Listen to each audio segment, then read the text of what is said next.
She drafted a contract to forbid her own heart. He signed it in cold blood. Neither read the fine print where love was already hiding. The rain remembers everything. We begin our story now. The rain had been falling on London for 3 days, and Hermione Granger had stopped noticing it the way one stops noticing a heartbeat. It pressed against the tall windows of her office in a fine grey sheet, blurring the lamplit edges of Whitehall into something half-dreamed, and she sat with a stack of endorsement letters fanned across her desk like a hand of cards she could not win with. 41 signatures. She needed 60 to be taken seriously, and the 20 she lacked all belonged to the same kind of man. Old names, old vaults, old certainties about what a minister for magic ought to look like. None of them had ever said the word woman aloud as an objection. They did not need to. It lived in the spaces between their compliments, in the way Cordelia Selwyn's husband had patted her hand at the Wizengamot luncheon and called her formidable, as though the word were a consolation prize. She was rubbing the bridge of her nose when the knock came, and she knew it was Ron before he spoke, because only Ron knocked like an apology. "Brought you tea," he said, shouldering the door open. He set the cup down on the one bare corner of the desk and stood there in his rumpled aura robes, turning his wand over and over in his fingers. "You look like you've not slept." "I haven't." She managed something that resembled gratitude. They had ended things 2 years ago, gently, the way you let go of a rope when both your hands are tired, and what remained between them was a worn and decent fondness. "It's the endorsements. They won't budge." "Yeah, about that." He cleared his throat.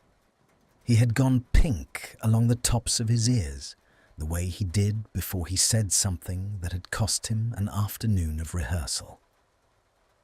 "I had a thought. You're going to hate it, but hear me out. Ron, what if we got back together?" The words came out in a rush, as if he'd been holding them underwater. Not like that, but for the look of it.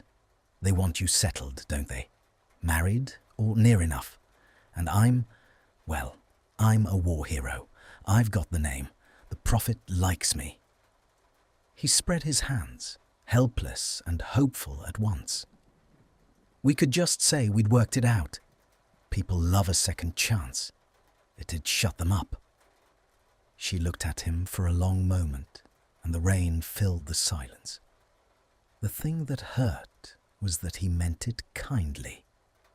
He was offering himself the way a man offers his coat in a downpour, certain it would help, never once considering that the gesture said more about his own measure of her than he understood. They want you settled. He had heard the same whispers she had, and instead of being furious on her behalf, he had simply agreed with their terms and tried to solve for them.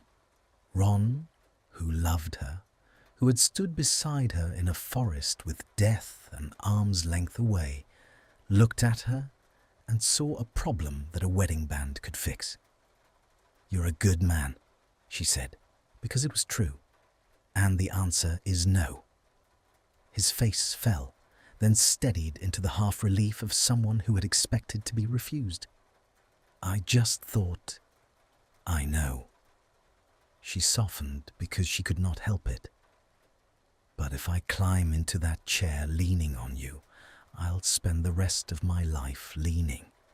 They'll never see me. They'll see Ron Weasley's clever girl, and I will have done their work for them." She picked up the tea he'd brought and held it without drinking, just for the warmth of it against her palms. "I need them to bend," not to be handed a story they already approve of. He nodded slowly. He did not understand, not really, but he loved her enough to stop. That had always been the shape of him, a brave man who knew the edges of his own depth and rarely pretended otherwise. When he had gone, she sat with the cooling cup and the rain and the 41 names, and she let herself, for exactly 1 minute, feel the full weight of it. Then she set the minute down and began, coldly, to think. She needed a man. The realization sat in her like a swallowed stone, hateful and undeniable.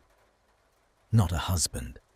She had never wanted that, had built her whole adult life on the clean architecture of her own ambition, a life with no nursery in its blueprints and no apology for the absence. But the old guard would not be reasoned with.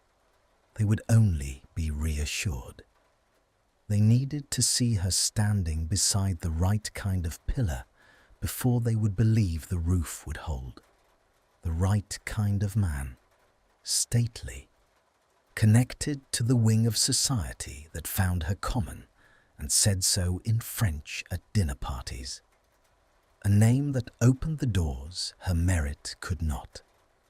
There was, she understood with a slow and unpleasant clarity, exactly one such man who might be persuaded to make a bargain rather than a marriage. Malfoy Manor had changed. She had not been back since the war, and some animal part of her braced for the memory as the gates recognized her wand and swung inward, braced for the drawing room, the chandelier, the white face of his aunt above her. But the long drive was lined now with young oaks rather than the dead hedges she remembered, and the house at the end of it had shed something. Curtains thrown open, light in rooms that had once been shuttered. The scent on the wet air was cut grass and rain on warm stone, not the cold mineral hush she had carried in her nightmares. He received her in a study that smelled of ink and old paper and the faint ozone tang of a recently performed warding charm. He did not rise from behind the desk. He let her stand a moment in the doorway, and she let him look, because she had not come to flinch. Draco Malfoy at 26 was a study in deliberate restraint. The boy's softness had been burned out of him. What remained was angular and precise, fair hair swept back without a single strand in rebellion, a charcoal suit cut close enough to read as armor. A heavy silver ring sat on his right hand, the family seal, she realized, the one Lucius used to wear. He turned it slowly with his thumb as he watched her, the only motion in the room. Granger. Her name in his mouth had lost its old venom and gained something cooler, more amused. The Manor's wards let you through. I confess I'm curious what catastrophe brings the people's champion to my door. I have a proposal, she said, and watched one pale eyebrow lift. A business proposal. Don't flatter yourself. I never do. He gestured to the chair across the desk. Sit. Tell me what's gone so wrong in your perfect life that you'd cross my threshold to fix it. She sat. She had rehearsed this in the rain on the way over, every sentence laid down like brick, and she delivered it that way. The campaign, the endorsements, the precise count of the men who would never sign while she stood alone. She did not soften it or dress it up. She had decided on the drive that the only way to deal with Draco Malfoy was to refuse him the satisfaction of watching her ask. He listened without interrupting, which surprised her. When she finished, he was quiet for a moment, turning the ring. "You want me," he said slowly, "to pretend to court you. I want us to be seen, an understanding, the implication of an engagement never quite confirmed.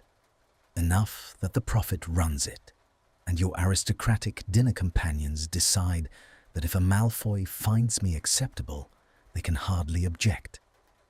The words tasted like ash, but she kept her chin level. In exchange, I lobby for your reform package, the estate tax revisions, the creature rights amendments. I've read them. They're good, and they're dead in committee because no one will spend capital on a Malfoy's good idea. I'd spend mine. Something flickered across his face, gone before she could name it. He stood and walked to the window and looked out at the rain over his changed grounds with his hands clasped behind his back. "You despise me," he said. "Not a question. I don't think about you enough to despise you." A low sound that might have been a laugh. There she is. He turned. The light caught the sharp planes of him. "Do you understand what you're asking? Not the politics, the performance. We would have to be convincing. The way I'd look at you across a ballroom, the hand at the small of your back. People who've known me my whole life, reading my face for the lie." His grey eyes moved over her, clinical, assessing, and she felt the appraisal like a draft along her skin. "Can you bear to have me touch you, Granger? Honestly. Because if you flinch the first time my hand finds your waist, the whole thing collapses, and we'll both have wasted a season." She rose slowly and crossed the room until there was barely a foot of charged air between them. She tilted her head back to hold his eyes, refusing to give an inch of the distance. "Try me," she said. For a moment, neither of them moved. She could smell him this close, cedar and something colder underneath, the ozone of his wards still clinging to his collar. His gaze dropped just once to her mouth, then climbed back with deliberate insolence, and she understood he was testing her, hunting for the flinch he'd warned her against. She did not give it to him. She had stared down werewolves and Wizengamot panels and a Dark Lord snake. She would not be unsettled by a well-cut suit and a pair of cold eyes. But her heart, traitorous and unbidden, had begun to beat against her ribs like something trying to be let out, and she could not for the life of her have said why. "All right," he murmured, and the amusement had thinned into something quieter, something that watched her too closely. "We'll need terms in writing, magically binding. I don't trust your sentiment, and you shouldn't trust mine." "I'd be insulted if you did." "And a story. How long we've supposedly been—" His thumb found the ring again. "Involved. People will ask." 6 weeks. She had thought of this too. Quiet at first. A chance meeting. Resistance overcome. The lie assembled itself between them, neat and cold. Slow enough to be believed. "Slow enough to be believed," he repeated, and there was an odd weight in the way he said it, as though the phrase had snagged on something inside him. He extended his hand to seal the bargain. The silver ring bit cold against her fingers when she took it, and the handshake lasted exactly 1 beat longer than it should have. Long enough that the rain seemed to hush against the glass. Long enough that she became aware of the precise pressure of his palm against hers, the unhurried way he did not let go. When he finally released her, she was the one who had to look away first, and she hated him for noticing. The dress had been a decision, and Hermione had made it the way she made all her decisions, coldly, strategically, and then with a small private mutiny no one would ever see. Sapphire silk, cut to fall like spilled ink from her shoulders, bare at the back to the base of her spine. She had stood before the mirror in her flat for a long time, turning, and understood that she had chosen a weapon. If she was to be looked at all night, she would decide how. She would not be the clever girl in sensible robes that the old guard tolerated. She would walk into the ministry's autumn ball and make them forget, for one evening, every careful objection they had filed against her. He arrived at her door at 7:30 precisely, and when she opened it, the breath went out of her in a way she did not authorize. He wore black, severe and faultless, the only color the cold silver at his cuffs and the seal on his hand. He had a single white flower in his lapel, and when his eyes moved over her, down and slowly up, something in his composed face shifted by a fraction of a degree, a crack in glaze too fine to name. "Well," he said, recovering, "you clean up convincingly. Don't sound so surprised. It ruins the effect." "I'm never surprised." But his gaze had snagged on the line of her bare shoulder, and she catalogued the small failure of his composure and filed it away, a chip earned in a long game. "Shall we? The carriage is an absurd indulgence, but the aristocratic wing measures sincerity in horseflesh." The ministry's grand atrium had been transformed. 10,000 candles drifted near the vaulted ceiling, their light pooling gold over the marble, and enchanted snow fell from somewhere high above and dissolved to warm mist before it could touch a single coiffed head. Strings played from an unseen gallery. The whole vast room smelled of beeswax and hothouse lilies, and the particular electric charge of 300 important people pretending not to watch the door. And then they were watching the door. Hermione felt it happen, the turn of heads, the hush that rolled outward from the entrance like a ring on water. She had walked into rooms before and been assessed, weighed, found wanting, or merely permitted. She had never walked into a room and felt it stop.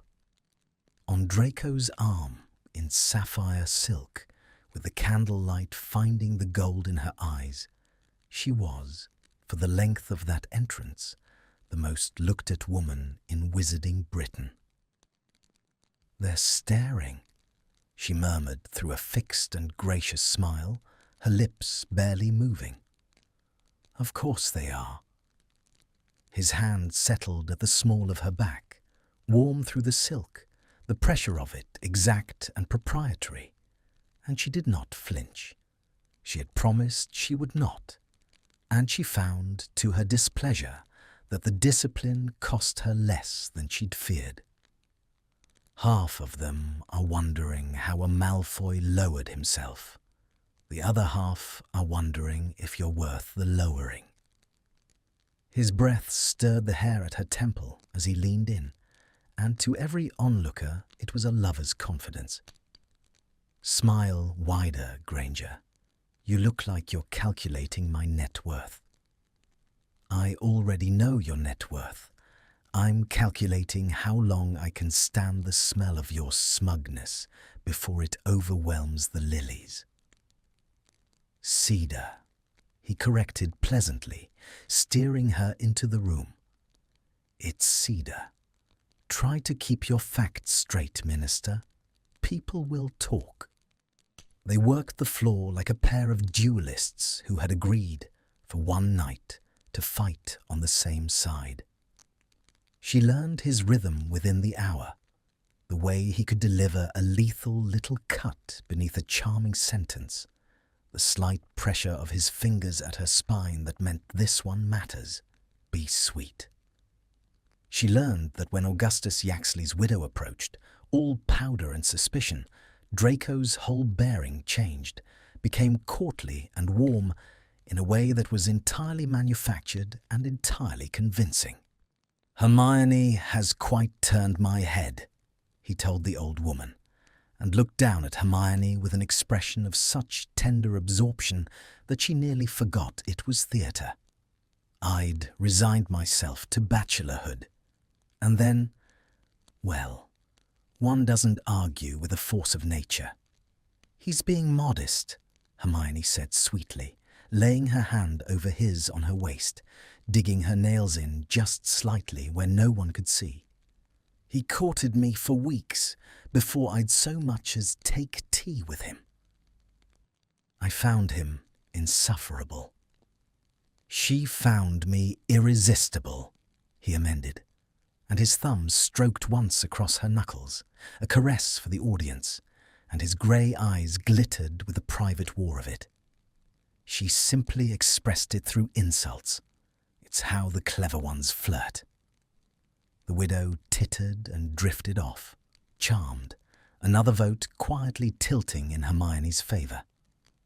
The moment she was out of earshot, Hermione removed her hand from his, as if from a hot stove. One doesn't argue with the force of nature, she repeated under her breath. Where do you find these lines? Do you keep a book? They believed it. He plucked 2 glasses of champagne from a passing tray and pressed one into her hand, his fingers brushing hers in the exchange.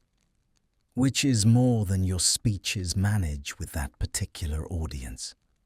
You lecture them, Granger. They don't want to be educated. They want to be seduced into agreeing with you. It's a skill. You're appalling at it. And you're a master, I suppose. I'm standing here, aren't I? Something flickered behind the polish. A Malfoy, 3 years after the war, and not one of these people has spat on me. I rebuilt every bridge with my own hands, smile by smile, while you were off being righteous and beloved. Don't lecture me about seduction. It silenced her, briefly, because it was true, and because there had been a raw edge under the silk of it that she had not expected and did not want to have heard. The orchestra shifted into a waltz. We have to dance, he said. It was not a question. It was a tactical fact, and they both knew it. To attend the autumn ball as the season's great rumour and not dance would itself be a story.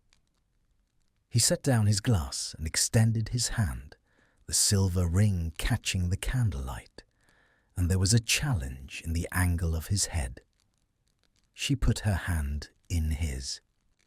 He drew her onto the floor and into the frame of his arms with a practiced ease that she resented immediately. Of course, he danced beautifully. Of course, every aristocratic boy had been drilled in it since he could walk. His right hand found the bare skin of her back and settled there, warm, certain, and his palm against her spine sent a current up the length of her that she absolutely refused to acknowledge. His other hand closed around hers. They began to move. It should have been a duel. It nearly was. Beneath the gliding surface of it, they kept up the war in low voices, the insults exchanged like steps in the choreography. You're leading too hard, she breathed. You're resisting the lead. Trust the frame, or we'll look like we're brawling. I don't trust you. That's the entire premise of our arrangement. You trust me to dance you across a floor without dropping you. His hand pressed fractionally at her spine, turning her, and her body followed his before her pride could object. That's all I'm asking. The rest you can keep.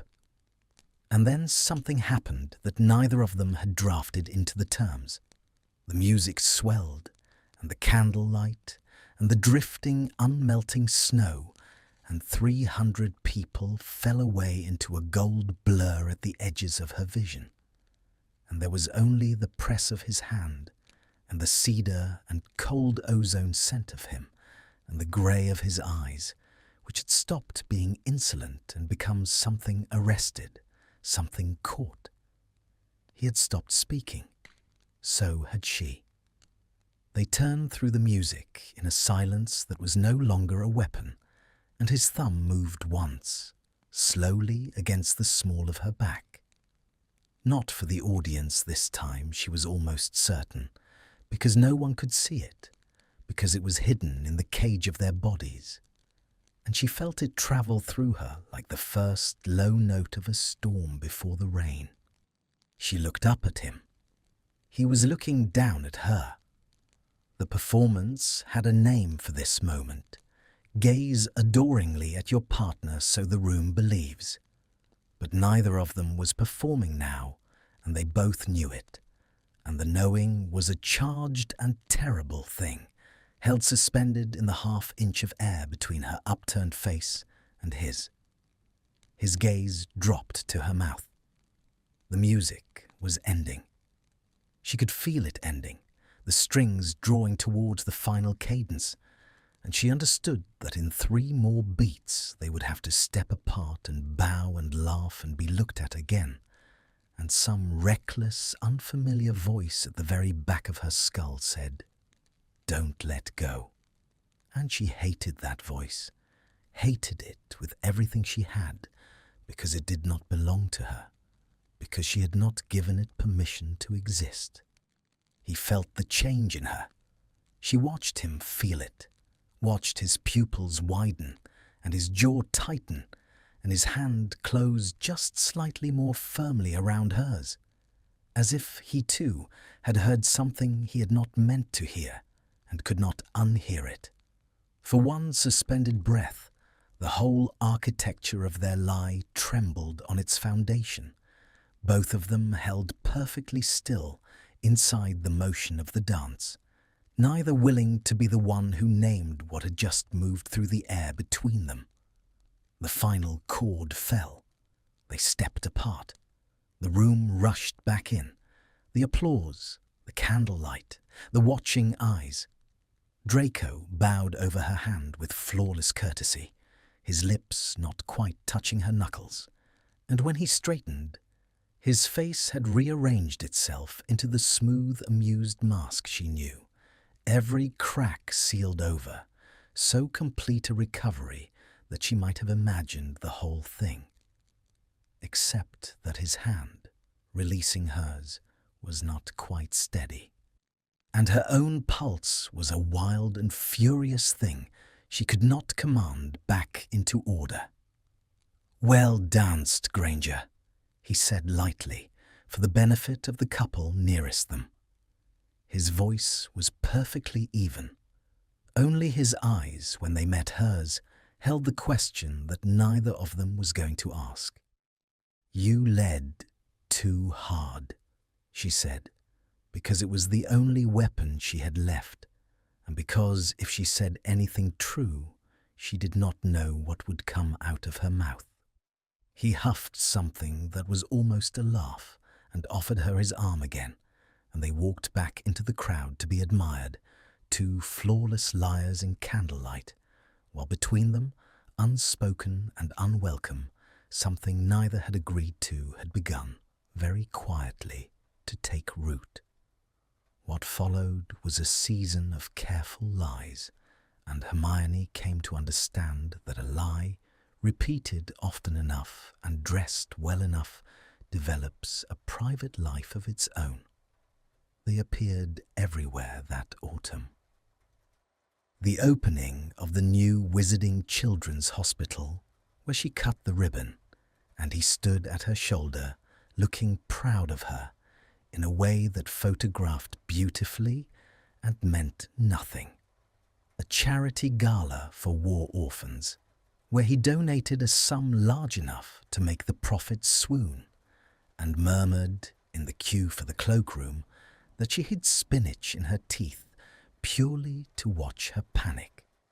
A Sunday morning at the Diagon Alley Market, arranged in advance and witnessed by every gossip in Britain, where they walked arm in arm past the stalls, and he bought her a paper twist of roasted chestnuts, and she discovered, with mild horror, that she was enjoying herself. This was the danger of it. Not the grand performances. Those were easy, were almost restful, because the rules were clear and the audience was watching, and she knew exactly who she was supposed to be. The danger lived in the seams.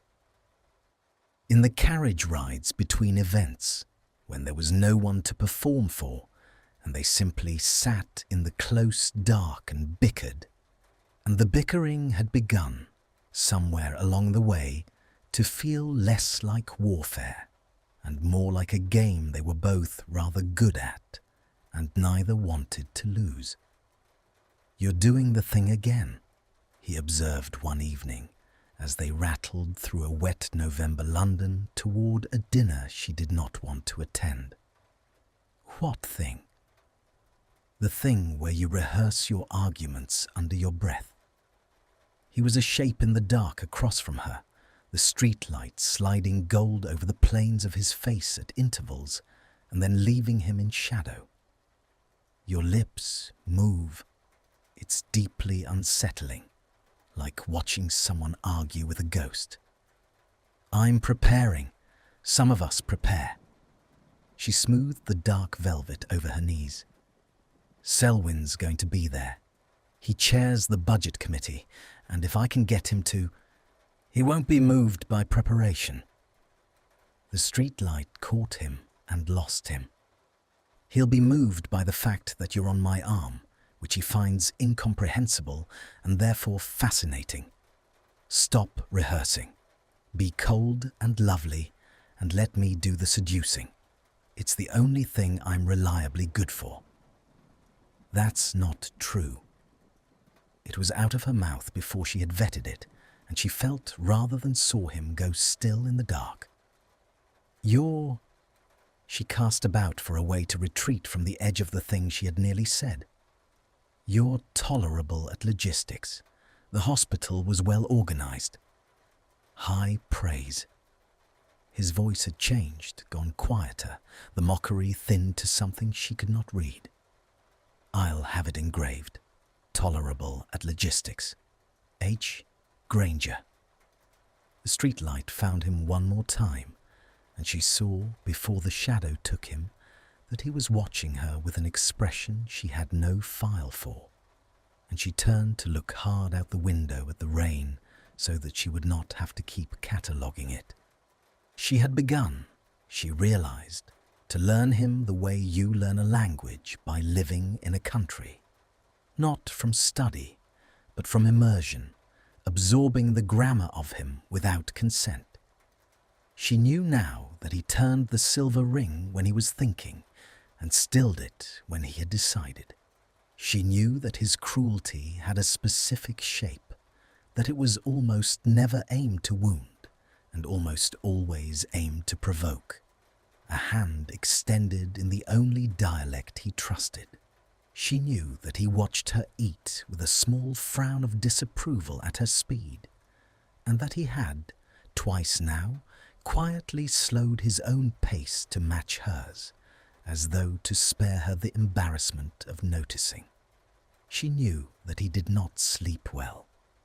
There were nights his eyes were shadowed and his temper short, and on those nights he was gentler with her, not crueler, as though his own exhaustion had worn through to something underneath. She did not want to know these things. They were not in the contract. The contract said, appear, perform, advance the agenda, feel nothing. She had signed it in good faith, and now found that some other, less governable part of her had been quietly breaking the terms for weeks. The dinner was at the Selwyn townhouse, all dark panelling and portraits of disapproving ancestors, and it went exactly as Draco had predicted, and not at all as she had prepared. She made her careful arguments about the budget allocation, and Selwyn listened with the patient blankness of a man waiting for a woman to finish talking. And then Draco said something idle and devastating about the rate of return on long-term magical infrastructure, leaning back in his chair with the careless authority of 4 centuries of money, and Selwyn's whole posture shifted and the conversation tilted, and within 20 minutes the old man was nodding along to a version of her own proposal that Draco had simply reclothed in language Selwyn was willing to hear. She should have been grateful. She was, in fact, furious, and she did not understand the fury until they were back in the carriage and the door had shut them into the dark. "You undermined me," she said. "I delivered you the budget committee. By taking my argument out of my mouth and putting it in yours, because his lordship can't bear to be persuaded by a woman." Her hands had curled into fists in her lap, the nails biting half-moons into her palms, and she pressed them flat against her knees by force of will. "Do you know how that feels? To sit there and watch a man nod at your own idea only once it's been laundered through a Malfoy?"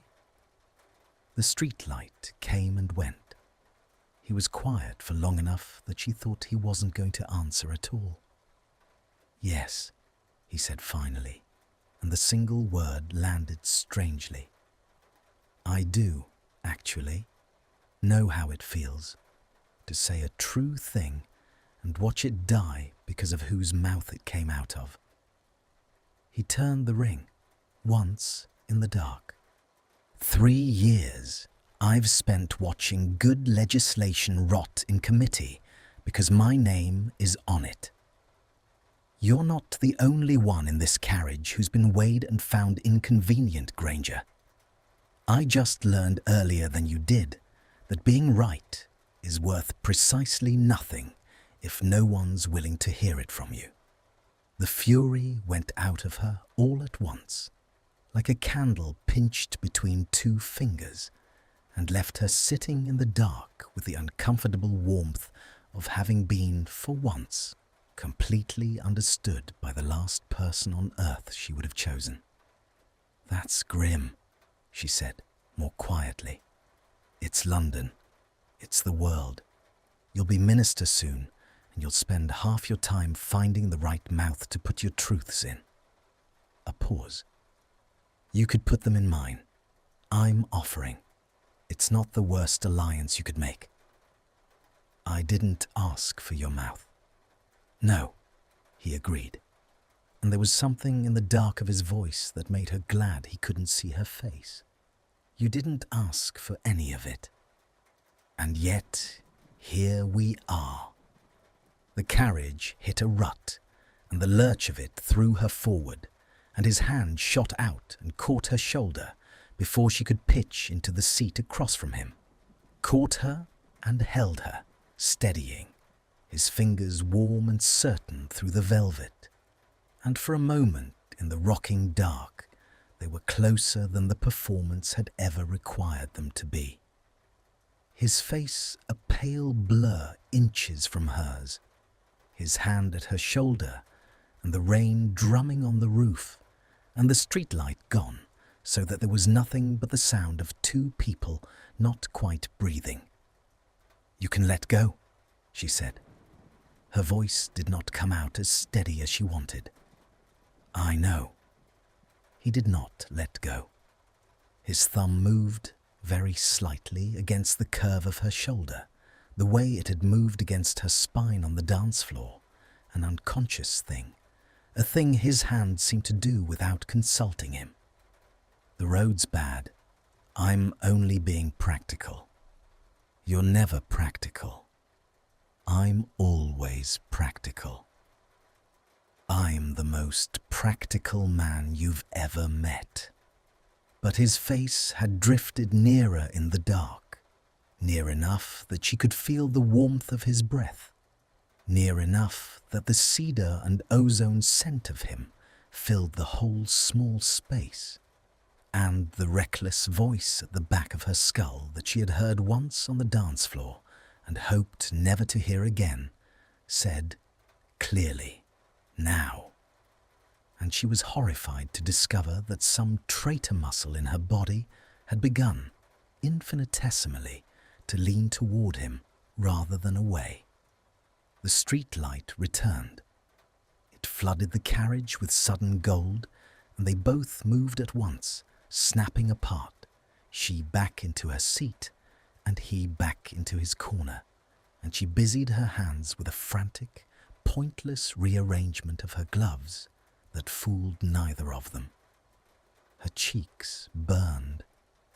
Across the golden shadow space he had gone very still, the ring stilled too beneath his thumb, his decision, whatever it had been, withdrawn. "Selwyn's signature," he said, after a silence that had teeth. His voice had recovered its smooth indifference, but only just, like a man speaking carefully over a wound. "You'll have it by Friday. That's 4. I believe our arrangement is performing to specification." "To specification," she echoed. The words tasted like the lie they were. "Don't thank me," he said. "It ruins the effect." She looked out at the rain for the rest of the ride and did not trust herself to speak again. And across from her in the flickering dark, Draco Malfoy turned the silver ring on his finger, around and around and around, the way a man does when he has decided something he does not intend to say. And the carriage carried them both home through the wet London night, with the unsaid thing sitting between them on the empty seat like a third passenger neither of them would acknowledge. The storm caught them at Malfoy Manor, and afterward Hermione would blame the weather for everything, because it was easier than blaming herself. They had gone there to be photographed, a garden party for the Wizengamot's senior families, the kind of event where alliances were ratified over cucumber sandwiches, and the right people saw you being the right kind of couple in the right kind of light. The manor's grounds had been done up beautifully. White pavilions on the green, charmed butterflies drifting over the late roses, a string quartet sawing politely beneath an oak. She had played her part. He had played his. They had stood beneath a rose arch and let a prophet photographer immortalize them, his hand at her waist, her face tilted up toward his, and the resulting image would run on the social page beneath a headline about wizarding Britain's most fascinating courtship.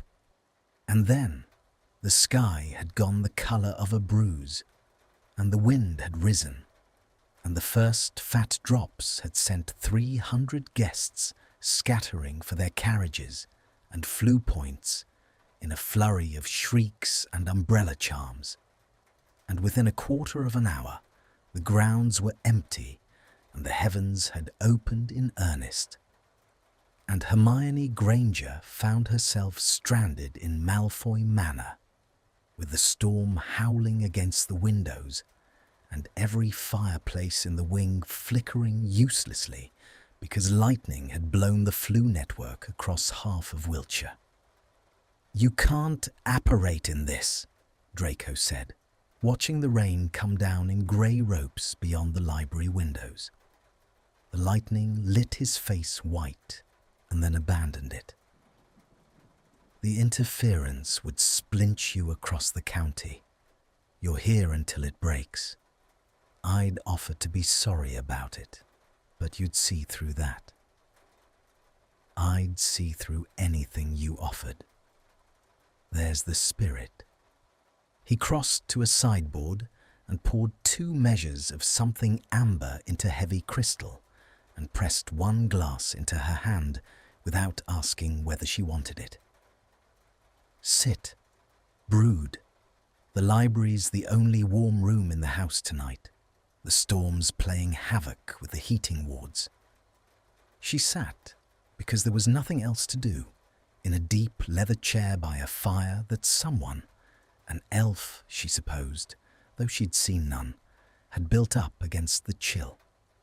The library was vast and dim, and smelled of old leather and wood smoke, and the faint, sweet decay of 1,000 aging books, and the rain threw moving shadows across the spines, and the firelight gilded everything it touched.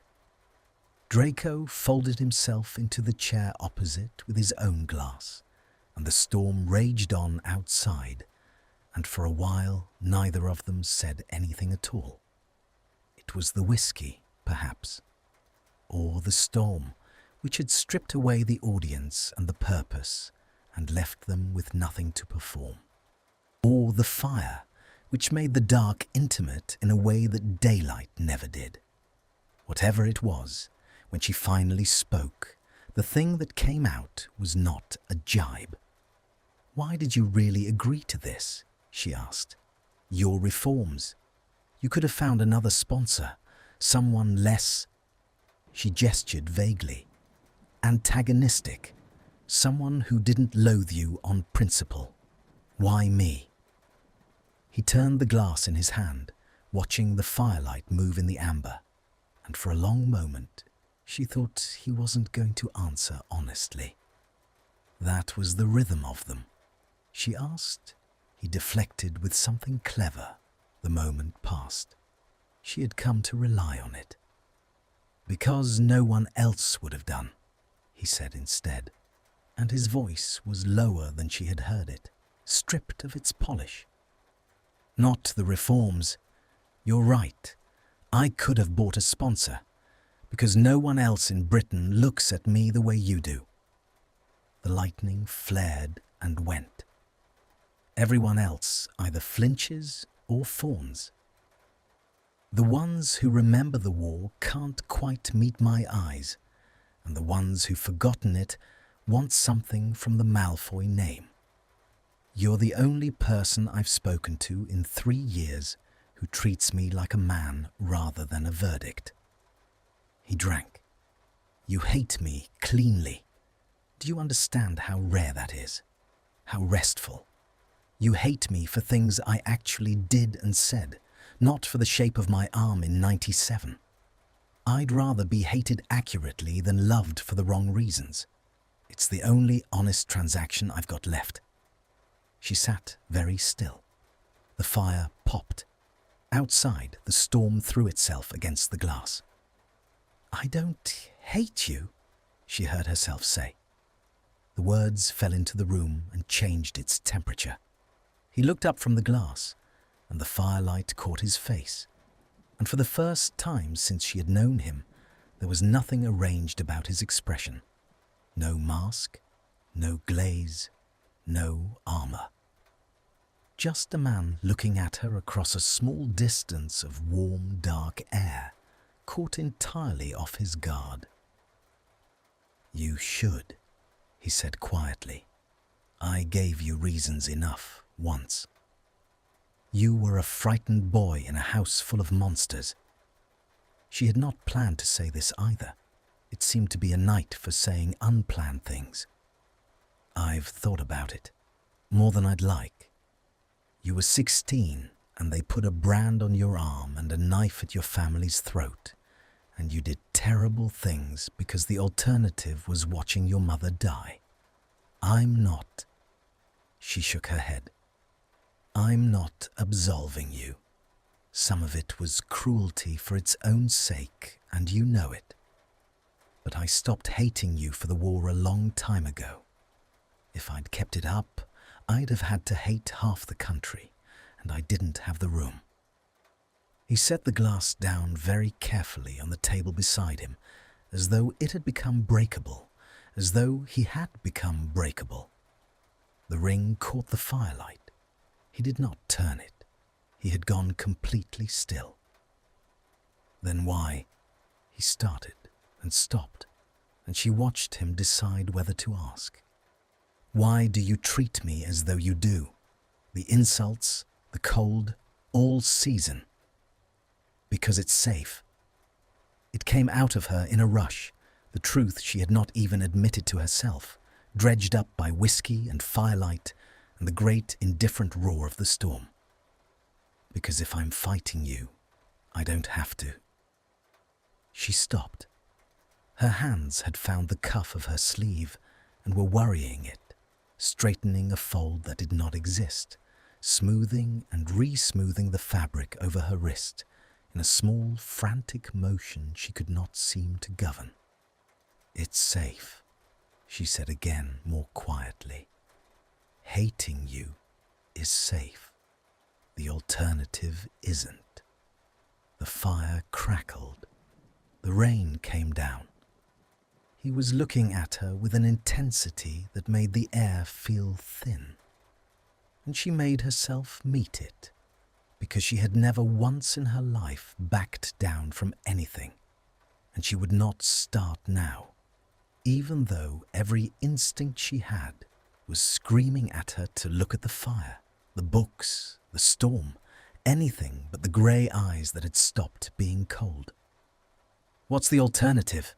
he said. It was barely a question.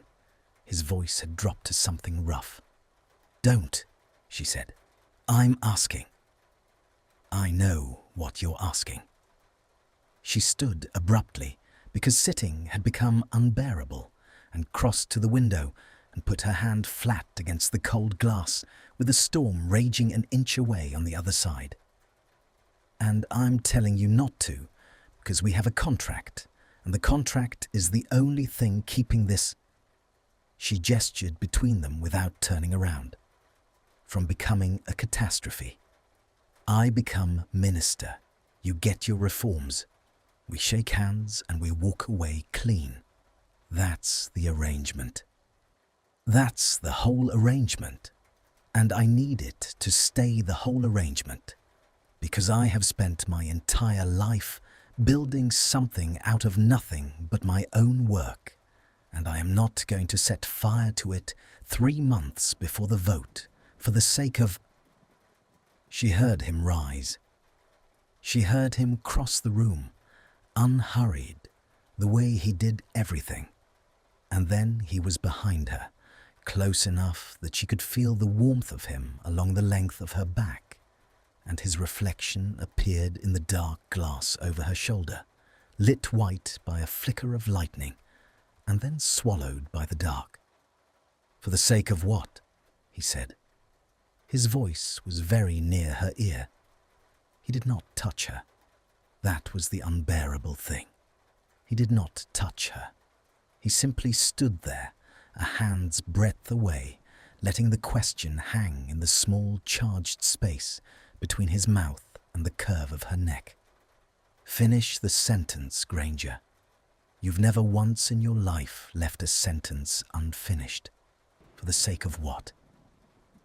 She watched their 2 reflections in the streaming glass, his pale shape behind her own, the rain running down over both of them like something dissolving.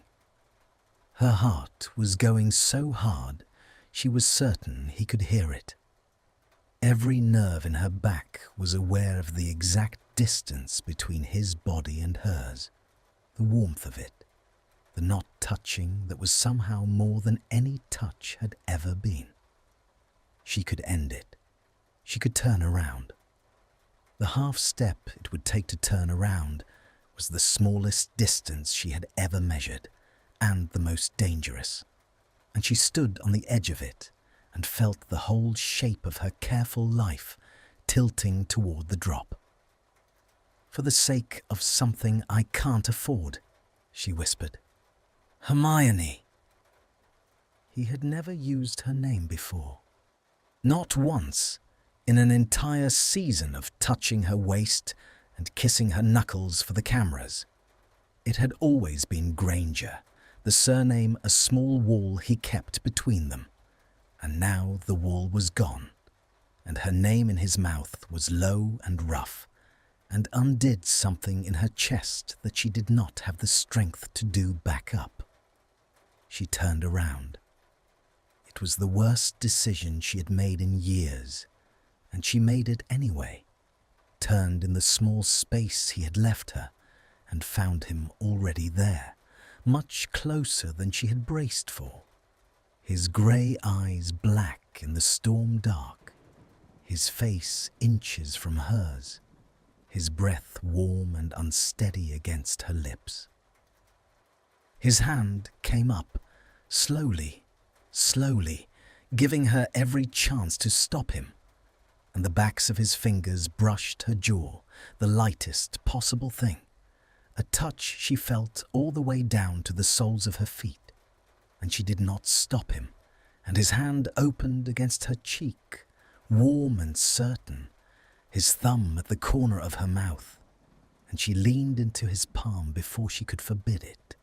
The lightning blew out every candle in the room.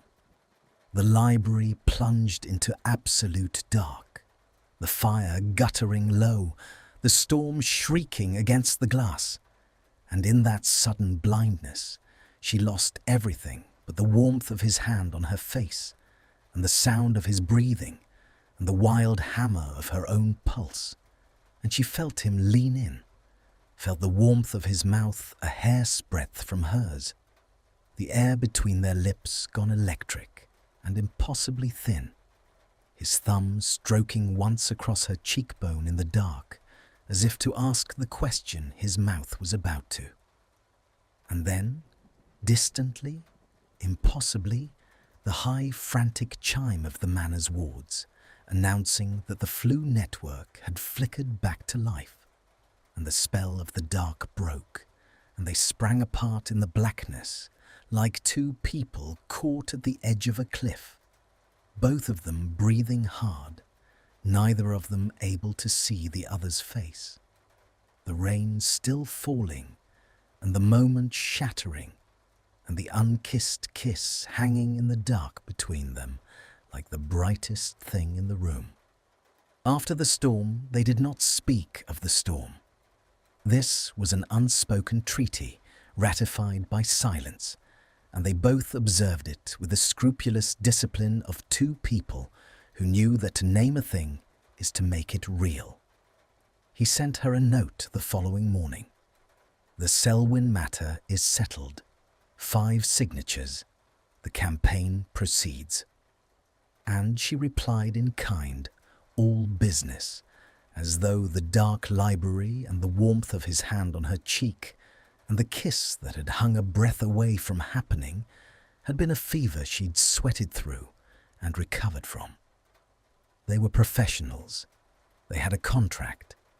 The contract said nothing about firelight. But something had shifted, and the shift had a gravity of its own, and over the weeks that followed, she felt herself orbiting it, whether she willed it or not. The campaign entered its final stretch, and the appearances multiplied.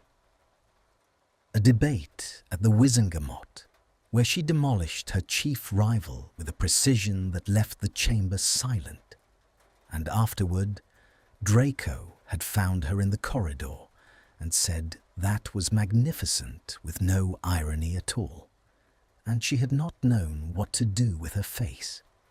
A formal dinner at the French embassy, where a tall and golden Beaubaton-bred diplomat named Aurélie Vauquelin had spent the entire evening leaning toward Draco across the candlelight, her laughter low and practiced, her hand finding his sleeve at every available excuse. Hermione had watched it from the far end of the table and discovered with a clinical sort of dismay that she wanted to set the woman's perfect hair on fire. This was not a reaction she had authorized. She examined it the way she examined everything, turning it over, looking for its source, and found to her displeasure that it would not resolve into anything respectable. It was not strategic anxiety. Vauquelin was no threat to the campaign. It was not propriety. It was something older and hotter and far less dignified, something that tightened in her chest every time the Frenchwoman's fingers grazed his arm, and he did not move it away. He did not move it away. That was the thing she kept returning to. He sat there in the candlelight, letting Aurélie Vauclin pour herself toward him like warm wine, his expression pleasant and unreadable. And not once did he glance down the table to find Hermione's eyes. And the longer he failed to glance, the more furious and the more frightened she became, until she could not have said where the one feeling ended and the other began. In the carriage afterward, the silence had teeth. "She's lovely," Hermione said. She had not meant to say it. It came out cold and flat, an accusation dressed as an observation. "Who?" "Don't." She stared out at the rain-slicked dark. "Mademoiselle Vauclin, with the hair and the laugh and the hand that couldn't seem to find anything to do but live on your sleeve." The streetlight slid over him, and she felt rather than saw the slow turn of his head toward her. "Are you?" he said, and there was something dangerous and delighted creeping into his voice. "Jealous, Granger?" "I'm concerned." She seized the word like a shield. "We are supposed to be the most fascinating courtship in Britain. If you spend an entire embassy dinner being seduced by a French diplomat, it rather undermines the narrative.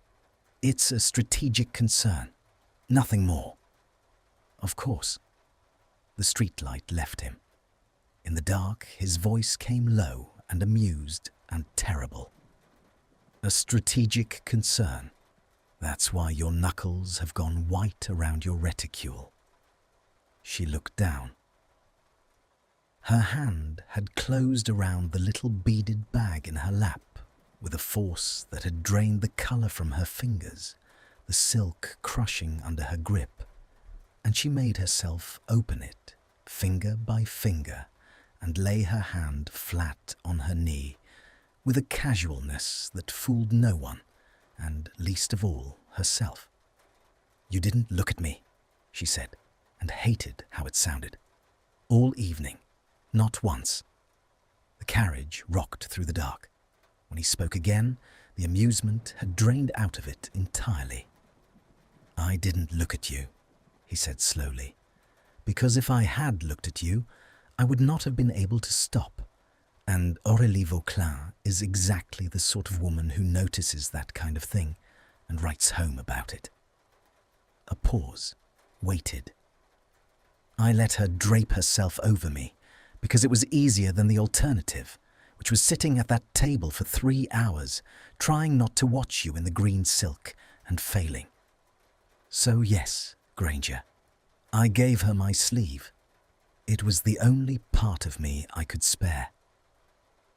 The confession landed in the dark and detonated quietly, and Hermione found that she had stopped breathing. "You can't say things like that," she said. "I'm aware. We have a contract. I'm aware of that too. I read it. I helped write it."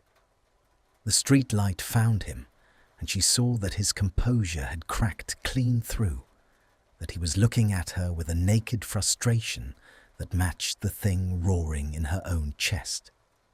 "I am extremely, exhaustively aware of the contract, Hermione. I recite it to myself. I recited it the entire length of that dinner. Appear, perform, advance the agenda, feel nothing." His jaw tightened. "I've been failing at the last clause since roughly the autumn ball, and I suspect, though I could be flattering myself, that I am not failing alone." She had no answer. There was no answer that was both true and survivable. The carriage drew up outside her building. The rain had thickened, drumming on the roof, sheeting down the windows, so that the street lamps outside dissolved into smears of gold. Neither of them moved to open the door. The space between them on the seat had become unbearable, charged, the air gone thick as the moment before a hex lands. The vote is in 3 weeks, she said, because facts were the only solid thing she had left to hold. 3 weeks, and then it's over. The arrangement ends. We shake hands, and we walk away. Is that what you want? It's what we agreed. That's not what I asked. He had turned toward her fully now, one arm along the back of the seat, close, close, the cedar and ozone scent of him filling the small wet dark. I asked what you want. You've spent your whole life telling everyone in Britain exactly what they ought to want. I'm asking, just once, what you want. And I'd like an answer that isn't a recitation of the terms. The rain came down. The street lamps bled gold across his face and hers. She looked at him, and the thing she wanted rose up in her with such force that it frightened her. And she understood that she had perhaps 1 second before it came out of her mouth on its own. And she did the only thing she had ever known how to do when something threatened to overwhelm her, which was to run from it as fast as her dignity allowed. I want to win, she said, and her voice shook on the last word and betrayed her completely. Good night, Malfoy. She had the carriage door open and was out into the downpour before he could answer, the rain hitting her bare shoulders cold and hard, and she fled up the steps to her door without looking back, her key trembling in the lock, her heart a wild thing trying to climb out of her throat. But at the door, with the rain plastering her hair to her face and her hand on the latch, she could not stop herself. She looked back. He was standing on the pavement in the downpour. He had got out of the carriage after her. He stood there in his evening black with the rain darkening his shoulders and flattening his pale hair to his skull, making no move to follow, making no move to leave, simply standing in the storm and looking up at her on the step with an expression she could see even through the rain and the dark and the distance, an expression that was not amused and was not cold and was not armoured. That was, in fact, perfectly and terrifyingly bare. You're a coward, Granger, he called up to her through the rain. There was no cruelty in it. It came out almost tender, which was worse. The bravest woman in Britain, and you're running from the one thing that frightens you. Go home, Malfoy. Her voice cracked. I will. He did not move. The rain ran down his face. In a moment, I find I'm not quite ready to. And he stood there, getting steadily, thoroughly soaked, while she gripped the latch of her door and could not for the life of her make herself go inside. The two of them held at opposite ends of a flight of rain-washed steps, by a thing neither of them would name, the storm coming down between them like a curtain that refused, however hard it fell, to close. She lasted 9 days. 9 days of telling herself it was strategy, of throwing herself into the final push of the campaign with a ferocity that frightened her staff, of working until her eyes burned so that there would be no room left in her for anything else. 9 days of his absence, because he had not called, and she had not called, and the silence between them had grown so vast and so charged that it had become a presence in itself, a third thing living in her flat, sitting across from her at the breakfast table, lying awake beside her in the dark. On the 9th night the storm came back, as storms do, and she stood at her window watching the rain come down over London, and thought about a man standing on her steps in the downpour calling her a coward, in a voice gone soft, with something he would not name, and she understood that she was not, in fact, the bravest woman in Britain, because the bravest woman in Britain would have already done what she was about to do.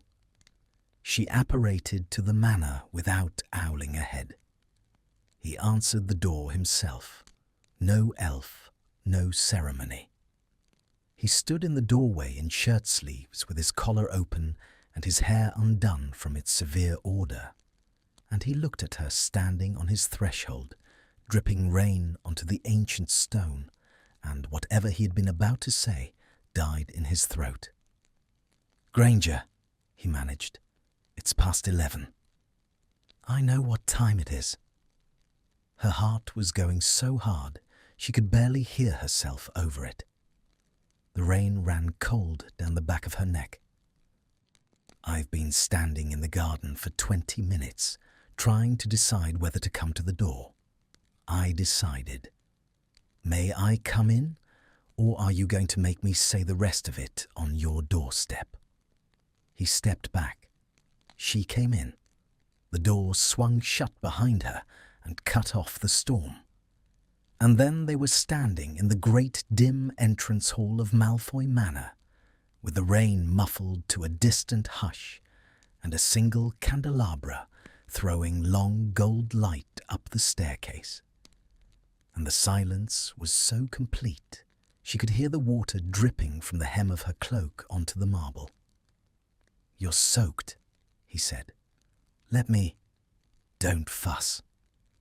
But her teeth had begun to chatter, and he ignored her entirely, crossing to her with that unhurried certainty of his, and lifting the sodden cloak from her shoulders, his hands brushing the bare skin at the base of her neck as he drew it away. And she felt that small accidental touch travel down the length of her spine like the first crack of the lightning outside. He went still, the cloak in his hands. He had felt her shiver. He knew, the way he always seemed to know, that it had not been the cold. "Why are you here, Hermione?" he said, quietly. He had not turned to face her. He stood half behind her with her wet cloak in his hands, and she watched his reflection in the dark glass of a hall mirror, his face lit gold and grave on one side and lost to shadow on the other. "And I'll ask you to do me the courtesy, this once, of not lying to me. We've done enough lying. I'm tired of it. Tell me why you came, or put your cloak back on and go, but don't stand in my hall and give me a recitation of the terms." She turned around. He was very close. He had not stepped back, and so when she turned, she was nearly against him, close enough to feel the warmth coming off him, close enough to see the open collar and the pulse beating fast at the base of his throat, close enough that she had to tilt her head back to find his eyes, and his eyes were not cold, had not been cold in weeks, were grey and stark, and entirely undefended in the candlelight. "Because I'm tired of being a coward," she said. Her voice was steadier than she had any right to expect. "Because for 9 days I've sat in my flat telling myself that what almost happened in your library was a mistake brought on by whiskey and a storm. And tonight there's another storm, and I have no whiskey in me at all. And I came here anyway, because you stood on my steps in the rain and called me brave, and I realized you were wrong, and I have never in my life been able to bear being wrong about, and I find I can bear it even less about this." She drew a breath that shook. "Because the contract says I'm supposed to feel nothing, and I have been failing at that clause since the autumn ball, and I am done failing alone." For a long moment, he did not move at all. The candle flames bent in some draught, and the shadows swung across his face, and the rain whispered against the high windows. Then he let the cloak fall from his hands to the floor, and he reached up and cupped her face in both his palms, the way he had begun to in the library before the dark swallowed it, his hands warm against her rain-cold cheeks, his thumbs tracing the line of her cheekbones, and he looked down at her with an expression of such open, painful tenderness that she felt her composure go entirely. "Say it plainly," he murmured. "Just once. I've waited 3 months to hear you say one plain thing." "I want you," she said. "Not the arrangement, not the appearance of it. You, there. Is that plain enough?" He kissed her. It was nothing like she had braced for. She had imagined, on the 9 sleepless nights she would not admit to, that it would be sharp and fierce, a thing of teeth and heat, the war they had been waging carried into a new country. It was not that. He kissed her slowly, achingly slowly, his hands framing her face as though she was something that might shatter, his mouth moving over hers with a gentleness that undid her far more thoroughly than any fierceness could have. And she made a small sound against his lips that she would have died of shame over at any other moment, and reached up and fisted both hands in the open front of his shirt and pulled him closer and felt him smile against her mouth. And then there was nothing slow about it at all. The candlelight, the rain on the high windows, the vast dark house holding its breath around them. He walked her backward without breaking the kiss until her spine met the cold stone of the wall and she gasped at the shock of it. And he swallowed the gasp, one hand sliding from her face into the wet tangle of her hair, the other coming to rest at the curve of her waist, warm and certain and proprietary, in a way that had nothing to do with any audience now.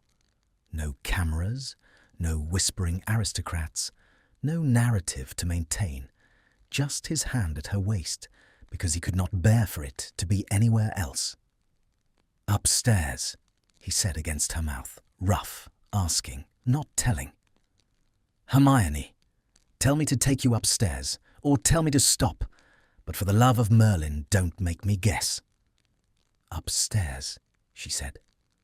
What followed unfolded slowly, in the golden shadow of a room high in the old house, with the storm spending itself against the glass and the candles burning low. He undressed her as though he were unwrapping something he had wanted for a very long time, and could not quite believe he was permitted to touch, pausing to learn each newly bared inch of her with his eyes, and then his hands, and then his mouth.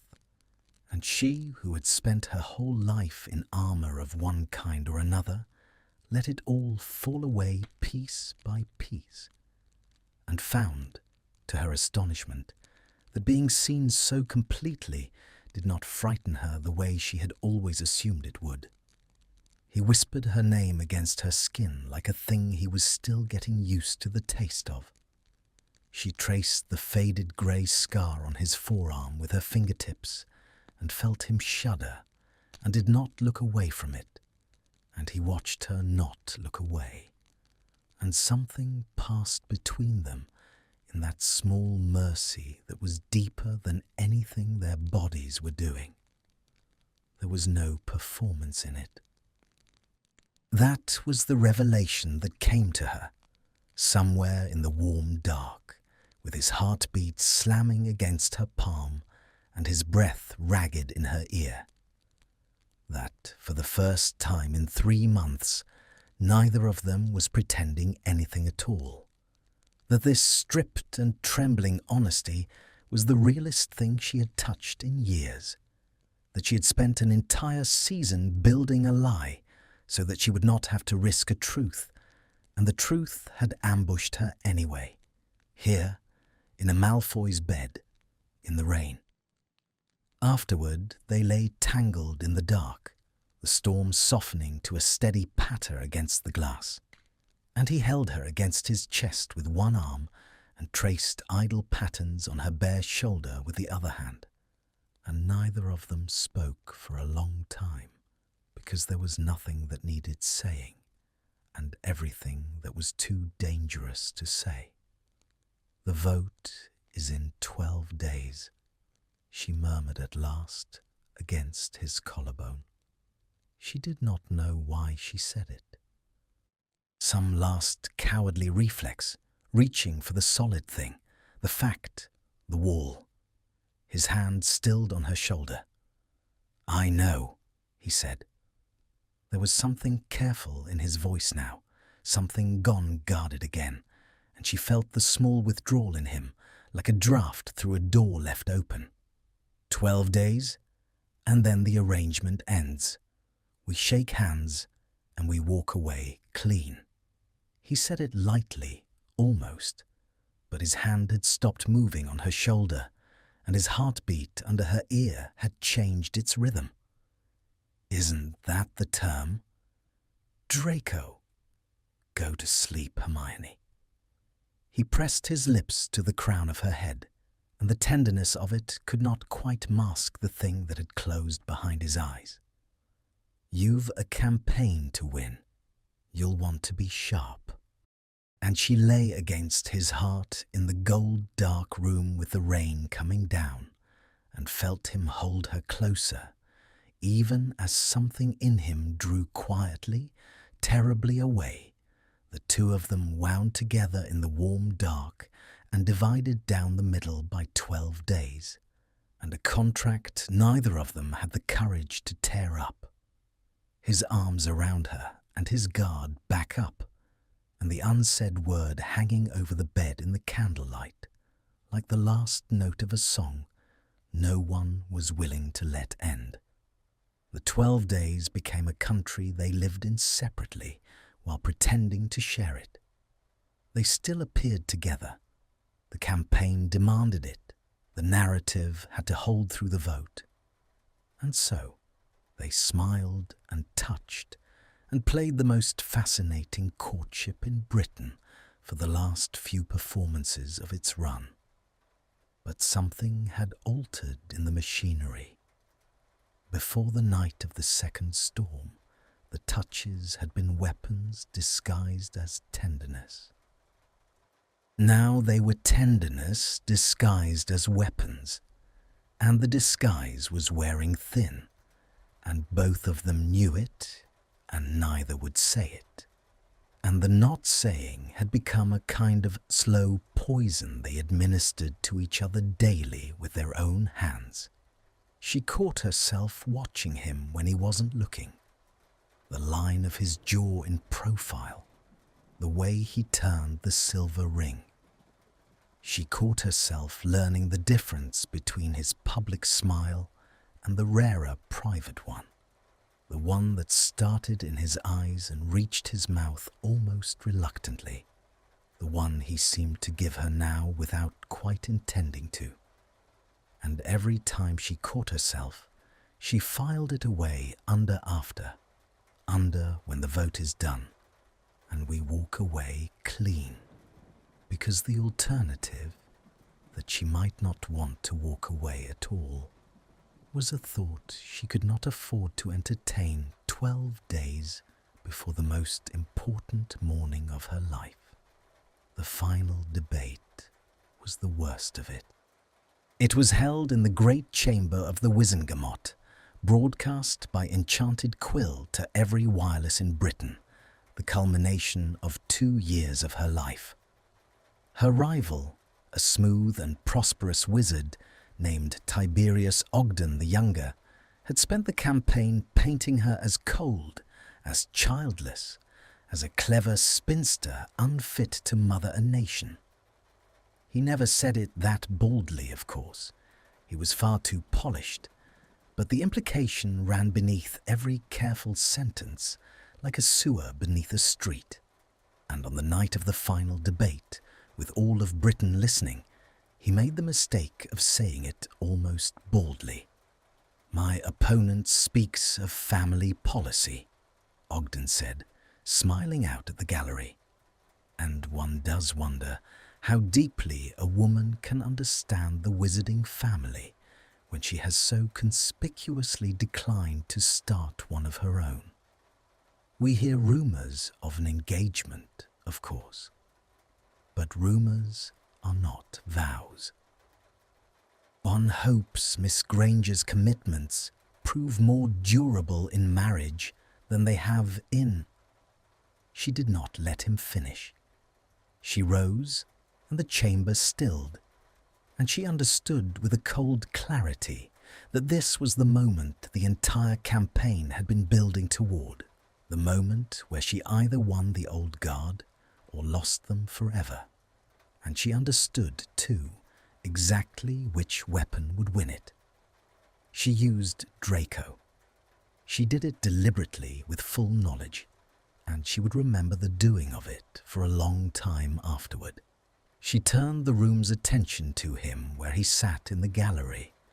She had not warned him, had not had time, and she spoke of him. She spoke of a man whose name the chamber respected, an old name, a great name, and she let her voice soften in exactly the way the narrative required. And she said that she had not declined family, but had simply waited all her life for the right partner, and that she had found him, and that he sat there, and that the wizarding family she would defend as minister was the one she fully intended to build with the head of one of Britain's oldest houses. The chamber erupted. It was masterful. It was exactly calibrated to the audience she needed. The old guard who measured a woman by the man beside her, and she watched the votes tilt in real time, watched Ogden's smooth face curdle, watched the room turn to her, and she knew in that instant that she had won the chair. And then she made the mistake of looking up at the gallery, at Draco. He was not smiling. He sat very still, his face arranged into the pleasant composure he wore in public. But she had spent 3 months learning the difference between his masks, and she could see straight through this one to the thing behind it. And the thing behind it was a man who had just watched the woman he had taken to bed 12 days ago stand up in front of all of Britain and use the realest thing in his life as a tool to win an election. She had told the room she intended to marry him. She had not told him. The vote 2 days later was a formality. She won it by a margin that startled even her own staff. The old guard had come over almost entirely, charmed at last into accepting a woman they could understand because she stood beside a man they approved of. The Prophet ran her photograph beneath the largest headline it had printed since the war. Granger to take the chair.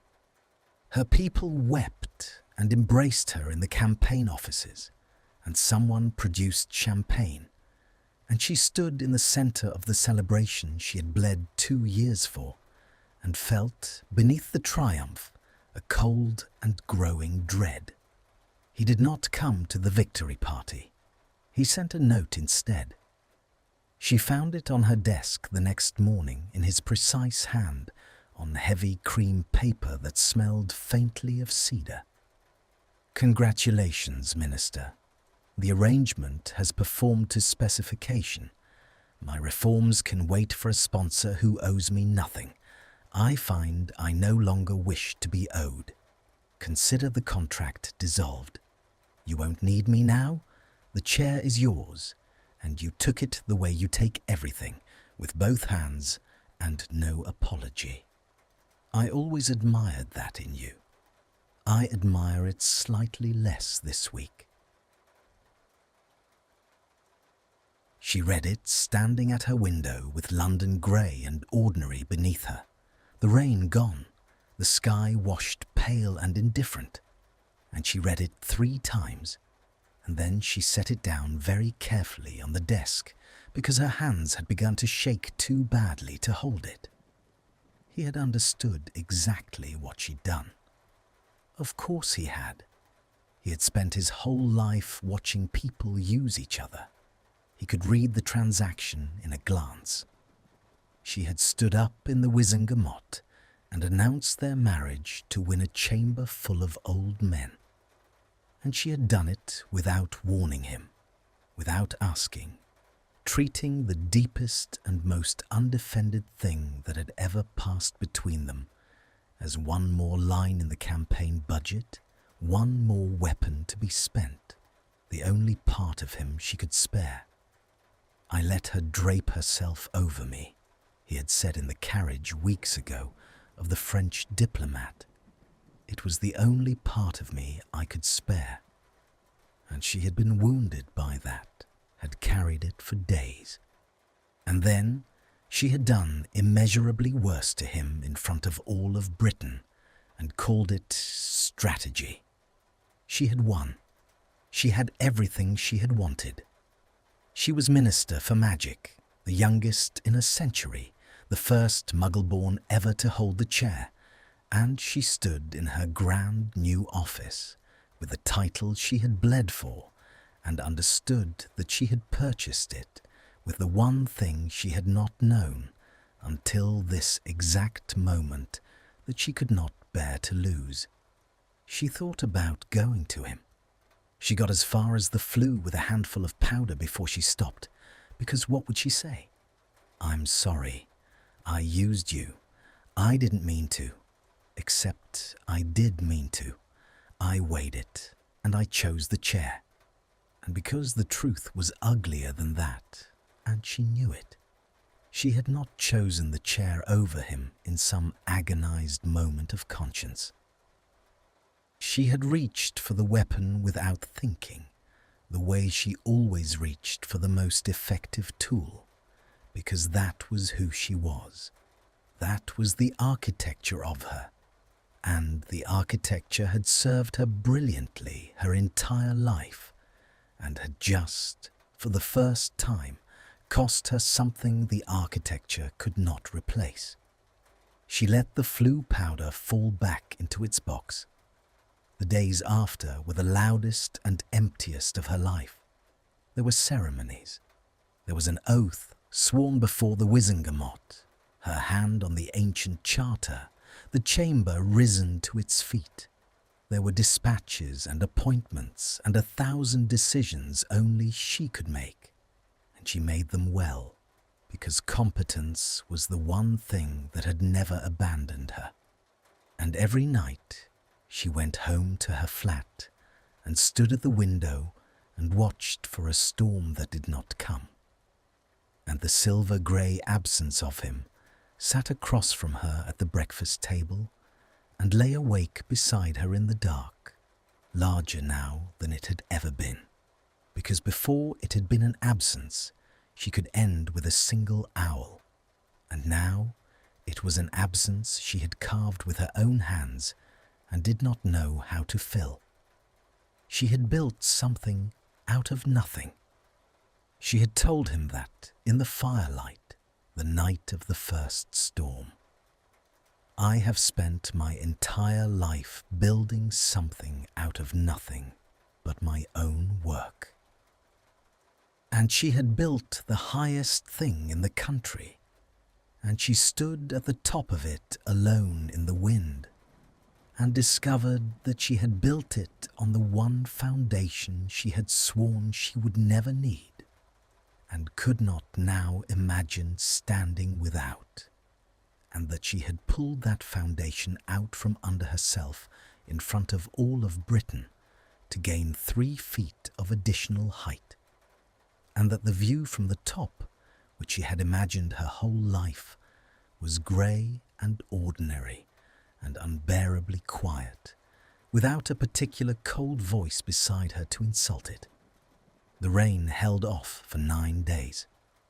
On the 10th, the sky over London went the colour of a bruise, the way it had over the Manor Gardens an age ago, and the wind rose, and the first fat drops struck her window as she stood watching the dark come down, and she pressed her hand flat to the cold glass, the way she had in his library, and let herself, for exactly 1 minute, feel the full weight of what she had won and what she had spent to win it. Then, downstairs, in the storm, someone began to knock at her door. She did not run down the stairs. She made herself walk, one hand on the banister, because she was Minister for Magic now, and ministers did not fly down staircases in their stocking feet toward a knock in a storm, and because, if she ran, and it was not him, she did not think she would survive the descent. The knock came again before she reached the door, not the frantic hammering of an emergency, not the apologetic tap of someone like Ron, but 3 slow, deliberate strikes, the knock of a man who had decided something and was prepared to wait in the rain for as long as it took. She opened the door. He stood on her step in the downpour, and he was ruined by it. Whatever care he had taken with his appearance had been undone entirely by the storm. His pale hair flattened dark against his skull, his coat soaked black through the shoulders, rain running in rivulets down the sharp planes of his face and dripping from his jaw. He had no umbrella. He had made no charm against the wet. He had simply walked through it or stood in it and let it have him. And the result was that the composed and armoured man she had performed a season's courtship beside was gone, and in his place stood someone stripped down to the raw thing underneath, his grey eyes fixed on her face with an intensity that the rain could not wash away. "Malfoy," she said. Her voice came out cracked. "You're soaked through. Come inside before you—" No. He did not move. The rain came down between them, off the little portico above her door, sheeting silver in the light from her hall. "If I come inside, I'll lose my nerve, and I have spent 10 days building it, and I won't get it back if I lose it now. So I'm going to say what I came to say standing here, and you're going to let me, because you owe me that much, and we both know it." She gripped the door frame and said nothing. The wind drove the rain sideways, and a fine cold mist of it reached her where she stood. "You used me," he said. There was no cruelty in it.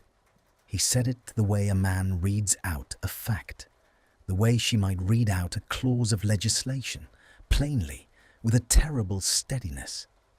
"In the Wizengamot, you stood up in front of all of Britain, and you spent the one true thing between us to buy a chamber full of old men, and you did it without warning me. And I went home that night, and I told myself it was exactly what I deserved. That I'd built my whole adult life on transactions, and I had no business being wounded the first time I found myself on the wrong end of one.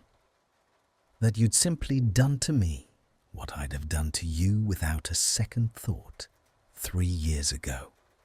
The rain ran into his mouth, and he wiped it away with the back of one hand.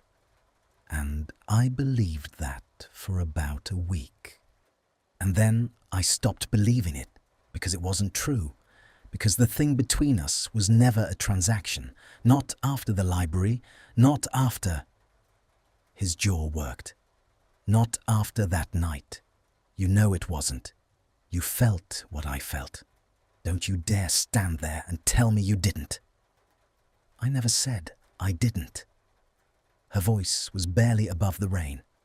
"Then why—" He took a step closer, up onto the lower step, the rain still falling on him, refusing the shelter she stood under. "Why did you do it? Help me understand. I've turned it over 100 ways, and I cannot make it come out clean. Was I a weapon to you the whole time, Hermione? Was the night of the storm a performance after all, the cleverest one yet, something to keep me loyal through the vote. Tell me. I'd rather know than spend the rest of my life guessing. No. It tore out of her with a violence that startled them both, and she came forward out of the dry shelter of the doorway and onto the top step and into the reach of the rain, because she could not say this thing standing safe and dry while he stood drowning in it. The cold water hit her shoulders and her hair, and she did not care. No, it was not a performance. The storm, the manor, your bed, none of it. It was the only thing in 2 years that wasn't a performance, and that's exactly why I couldn't. She pressed the heels of her hands against her eyes for a moment, and then dropped them, and the rain ran down her face, and she let it. I reached for the weapon, because I always reach for the weapon. It's who I am.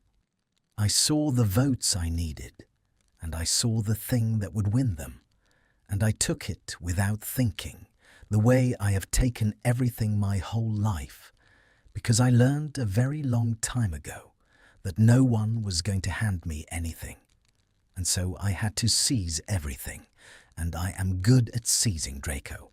I am the best in Britain at it, and it has cost me almost nothing my entire life until it cost me you. Her voice broke clean in half. I didn't choose the chair over you. I want you to understand that, because the truth is worse. I didn't agonize. I didn't weigh you against the ministry in some noble torment.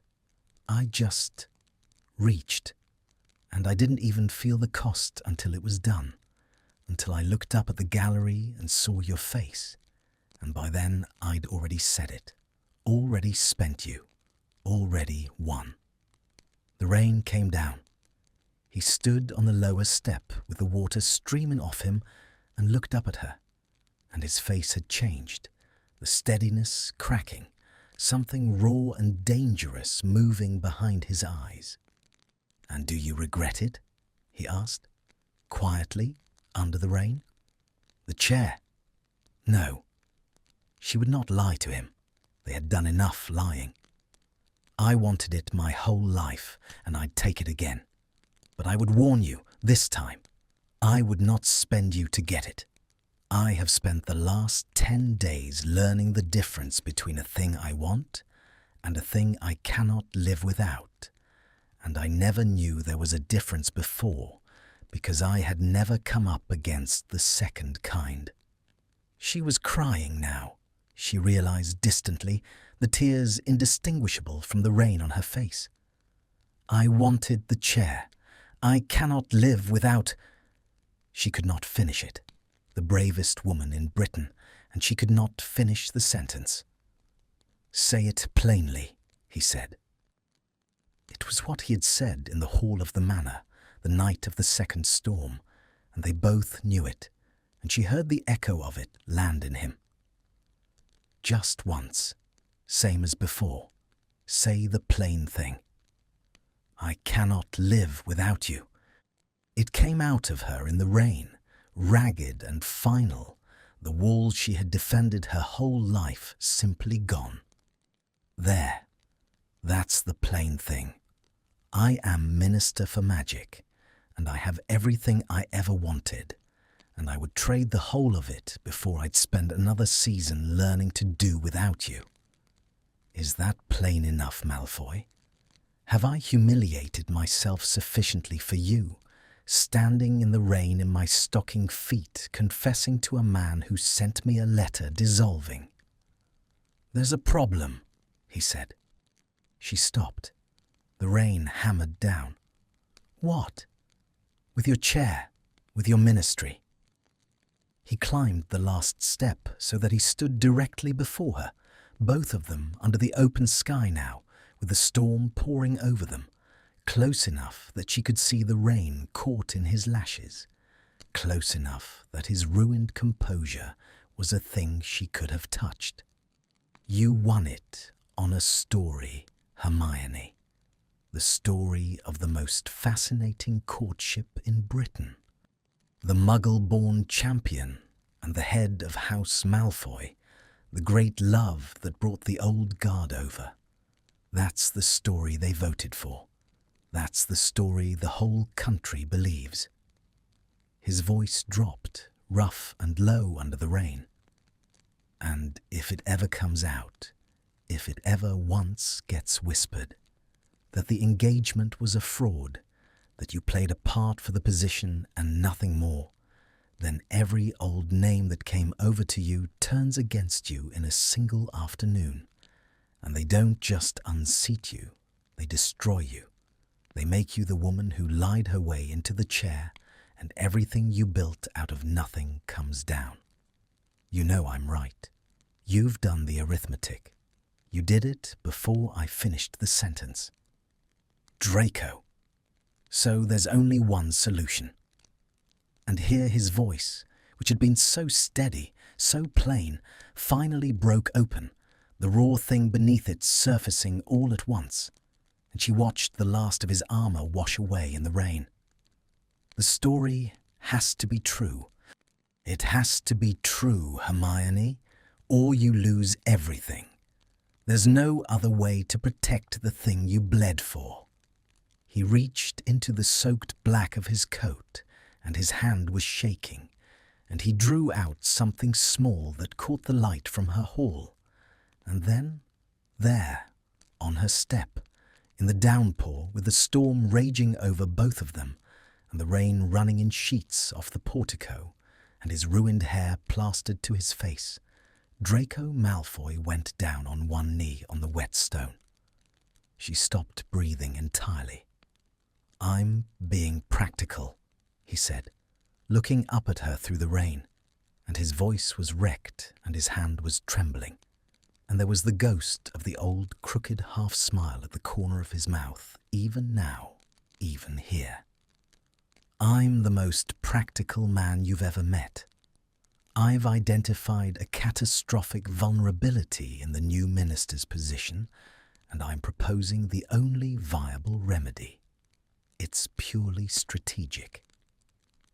It has nothing whatever to do with the fact that I have been in love with you since you stepped on my foot during the waltz at the autumn ball and lied about it, or that I have not slept a full night since the storm at the manor, or that I sent you a letter dissolving the contract, and then sat in my study and read your name in the Prophet under a photograph of your face, and understood that I had made the single stupidest decision of a life not short on them."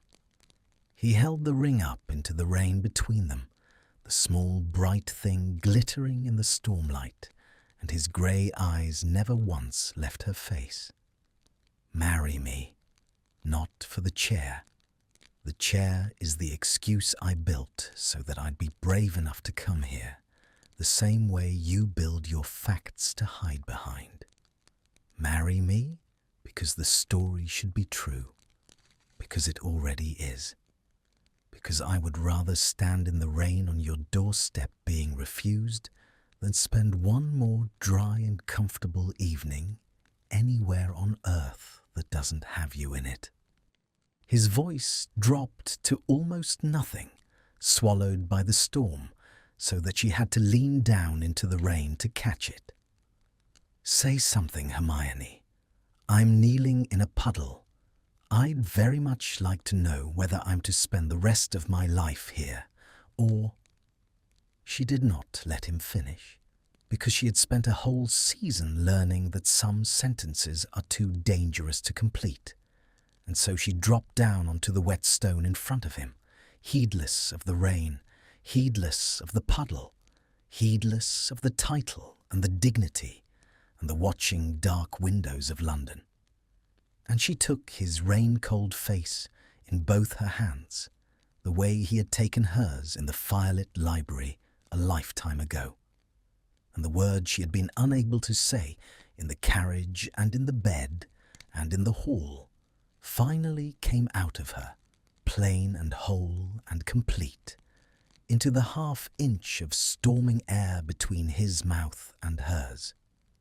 Yes, she said. The word hung in the rain between them for the length of a heartbeat, and then she watched it reach him, watched it land somewhere deep in the wrecked and undefended face she was holding in her two hands. And she saw the disbelief in him first, the flinch of a man so braced for refusal that acceptance struck him almost as hard as a blow. Yes, she said again, because once was clearly not enough, because he was looking at her as though he had misheard the storm. Yes, you impossible, soaking, ridiculous man. Yes, I'll marry you. Not for the chair, not for the story. Yes, because I have been in love with you since you told me in a carriage that you'd rather be hated accurately than loved for the wrong reasons. And I thought, that's the most honest thing anyone has ever said to me, and I have been undone ever since, and too proud and too frightened to admit it. Yes, Draco, the plainest yes I have ever said in my life. For a moment, he did not move at all, kneeling there before her in the puddle with the rain streaming off both of them, the ring still held up between his trembling fingers. And she understood that he was a man who had spent his whole adult life waiting to be found out, to be refused, to be handed the verdict he believed he deserved, and that she had, instead, handed him the one thing he had never let himself expect. Then something broke open in his face, the last cold thing in him dissolving entirely, and he made a sound that was half a laugh and half something raw, and he caught her face in his free hand and kissed her. It was nothing like the careful, aching kiss in the hall of the manor. There was no slowness in it now, no asking, no half-inch of charged air held in suspension between them while they each waited for the other to be brave. He kissed her the way a man kisses when he has spent 10 days believing he has lost something and has just been told he has not. Fiercely, completely, his mouth hot against the cold rain on her lips, one hand fisted in her soaked hair, and the other still clutching the ring he had not yet managed to put on her finger. And she kissed him back with everything she had spent a season refusing to feel, both of them kneeling in a puddle on her doorstep in the pouring rain, drenched to the bone, the Minister for Magic and the head of House Malfoy, kissing like the lie had finally caught up to the truth, and the two had nowhere left to run. The rain came down on them, and neither of them cared. The storm threw itself against the houses of London, and the lamplight smeared gold across the wet pavement, and somewhere a clock struck the hour into the dark, and Hermione Granger, who had built her whole life out of nothing but her own work and her own will, knelt in the rain with her hands in a man's wet hair and let herself, for the first time, be simply and entirely happy, without auditing it, without weighing it, without reaching for any weapon at all. When at last they broke apart, they were both breathless, foreheads pressed together, the rain running down between their faces, and he laughed against her mouth, low and disbelieving. "You're going to catch your death," he murmured. The first Muggle-born minister in history, dead of a chill on her own doorstep on the day of her engagement. The prophet would never recover. "Then put the ring on before I freeze, and we can go inside. And you can explain to me why you waited 10 days when you could have spared us both the pneumonia." He drew back enough to look at her, and the old crooked half-smile she had learned to read across a season of carriages and ballrooms found its way fully onto his mouth at last, no longer half of anything. He took her left hand in his, and the rain ran over both of them, and he slid the ring onto her finger. It was not, she noticed, a Malfoy heirloom, not the cold ancestral silver she might have expected, but something simpler and older, a thin band set with a single stone, the deep blue-grey of a storm sky, chosen, clearly with thought, chosen for her. "It was my grandmother's," he said, watching her notice it. "Not the family ring. She married for love, against every wish of the house, and they never forgave her, and she never once regretted it. I always liked that about her. I thought..." He cleared his throat, and for a moment the composed head of House Malfoy was just a man who had said something he had not planned to. "I thought you'd prefer a ring with a rebellion attached to it." "I do," she said, and her voice was not steady, and she did not try to make it steady. "I prefer it very much."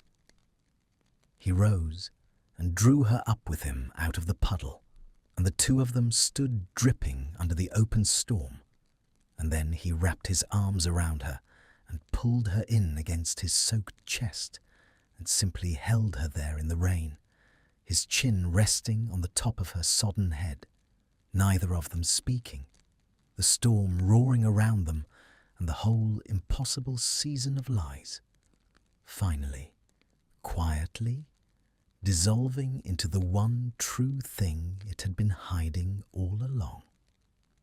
They were married in the spring, when the storms had given way to a clean, bright weather that neither of them quite trusted, having fallen in love in the rain. The wedding was a great public event. It could not have been otherwise given who they were. And all of Britain watched the Minister for Magic marry the head of House Malfoy, and the old guard wept into their handkerchiefs at the great love story they believed they had witnessed unfolding over the preceding season, never once suspecting that they had attended the second act of it without knowing that the most fascinating courtship in Britain had begun as the coldest of arrangements and had become, somewhere between a waltz and a storm, the realest thing either of its principals had ever known. The Prophet ran the photograph on its front page beneath a headline about the union of two great traditions, the old and the new. And in the photograph, the minister was laughing at something her new husband had murmured in her ear. And her husband was looking at her with an expression that no amount of aristocratic composure could armour over, and the country sighed over it for weeks. Only the two of them knew the truth, and the truth was this, that the engagement had been a fraud, and then it had not been, that they had set out to deceive the whole of Wizarding Britain, and had succeeded chiefly in deceiving themselves. That the contract Hermione had drafted so coldly in the rain at Malfoy Manor, magically binding, signed in good faith, had contained from its first clause the seeds of its own beautiful undoing. She kept that contract. She found it years later in a drawer she was clearing, the original in her own precise hand, the terms she had laid down like brick. Appear, perform, advance the agenda, feel nothing. She read it standing at the window of the home they had made together, with the sounds of her husband moving about the house behind her, and she laughed out loud at the last clause, at the sheer arrogant certainty of the woman who had written it, who had believed she could legislate her own heart into compliance the way she legislated everything else. "What's funny?" he asked, coming up behind her, settling his hands at her waist, the way he'd begun to at the autumn ball a lifetime ago. the way he had never quite stopped. "Feel nothing," she read aloud, and held the contract up for him to see. "I made you sign a contract promising to feel nothing, in writing, magically binding." He took the paper from her and read it over her shoulder, and she felt him smile against her hair. "We were both in catastrophic breach within the month," he observed. "I'd have been disbarred if I'd actually meant to honour it. Did you ever notice," he tapped the relevant clause, "that you spent more effort drafting the terms for not feeling anything than any sensible woman would have spent if there'd been genuinely nothing to feel? You overbuilt the wall, Granger. You always do. A person only fortifies that hard against a thing they're already afraid is inside the gates. You're insufferable. You've always been insufferable. And you found me irresistible," he said. The old line, the embassy line, the line that had never once been true until it became the truest thing in his life. You simply expressed it through insults. It's how the clever ones flirt. She turned in his arms to face him, the contract crumpling between them, and looked up at the man she had bargained with in the rain and married in the spring, and built a life beside that no clause she could have written would ever have predicted. A life with no nursery in its blueprints, as she had always insisted, and no apology for the absence, but a life so full of the particular warmth of him that the absence had never once felt like a lack. She had wanted the chair her whole life, and she had it. She would hold it for 3 terms and reshape the country with it. But the thing she had not known to want, the thing she had drafted an entire binding contract to forbid herself, had turned out to be the foundation the rest of it stood on, and she had nearly walked away from it clean, exactly as the terms required. And the only mercy of her life was that he had stood in the rain and refused to let her. "Insufferable," she said again, softly, and reached up to draw his mouth down to hers. "Utterly. Don't ever change a thing." And outside the window, the spring sky held clear and bright over London. But somewhere far off, faint and promising, the first low grumble of a coming storm rolled across the distant hills, and they both heard it, and they both smiled, and they did not let go. So that's the end. Thank you for staying with me until here. I want to tell you something about the story. When I started, I thought it was about a deal, a fake couple, a clever cheat. He needed words, she needed a name beside hers. But that is not what it became. Somewhere along the way, it turned into something else. It became a story about 2 people who built walls, strong walls, smart walls, and then those walls failed them in the best possible way. My favorite part is small. It is a courage in the dark. He tells her, "I'd rather be hated accurately than loved for the wrong reasons." And she thinks it is the most honest thing anyone has ever said to her. I loved that line, because we all do this. We hide, we pretend, we feel nothing. We even write it down like she did, feel nothing, in a contract, as if the heart follows rules. It does not. That is what I wanted to say with this story. You can plan everything, you can be the smartest person in the room, and love will still find the small crack in the wall and walk right in. I hope you felt something tonight, a little tension, a little warmth. Maybe you thought of someone. If you did, then the story did its job. Take care of your heart and do not be afraid to let someone in. I will see you in the next one.